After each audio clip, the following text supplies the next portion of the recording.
நான் தூங்கும் முன்னே நீ தூங்கி போனாய் தாயே, என் மேல் உனக்கென்ன கோபம்?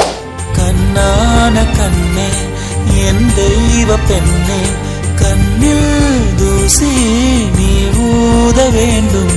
ஐயோ, ஏன் இந்த சாபம் எல்லாம் என்றோ நான் செய்த பாவம்.